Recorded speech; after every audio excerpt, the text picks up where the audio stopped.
What our members really want to do is get away from reliance on the CPT code book and to design specialty and other types of financial incentives for providers that they see fit, and aligning those incentives and reimbursement methods with what they're doing in risk-based arrangements with MA and Medicaid, so aligning across all populations. So with the CMS administered risk arrangements, this concept of nesting bundles within the ACO is something we have been talking about for what feels like decades, since the BPCI first version of the bundled payment models was out, because there was always this challenge of model overlap, and when your beneficiaries are in a bundle and the ACO, who's on first, how is that coordination happening? And it just always felt like these things were happening in isolation. And so to do it specifically within the ACO is forcing the coordination and leading it from primary care, with primary care at the centerpiece and coordinating with specialists. So we've been saying to CMS for a while, we need enhanced data. And so, this CMS risk administered piece seems to be giving us the tools that we need to get there.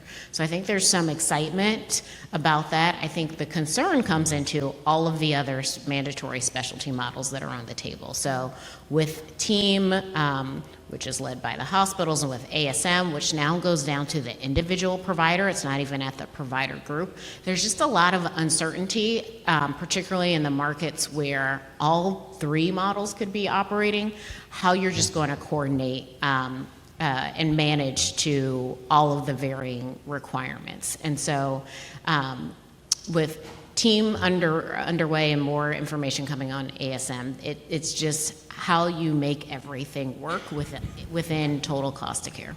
And also what your mix is, what your population mix is. It's going to really change, obviously, how much you care about any of these things, right? Maybe you have such a small mix that one of the models is such a small part of your business that you're like, we can't even, we'll do whatever, we can't deal with it, it's not part of a priority. Others will be like, this is existential for us if we don't get this right.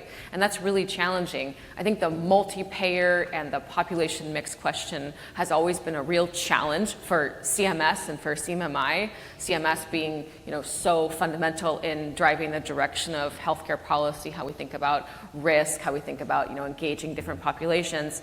But it's just different for every entity who's involved in some way in this, accountable care or value-based care or population risk perspective. So it's hard to make one statement about what's going to matter to you. Yeah, I think we're also seeing lessons learned from the CMS perspective. There was previously a focus of having true multi-payer models, and they were always a struggle because you could not get payers to the table.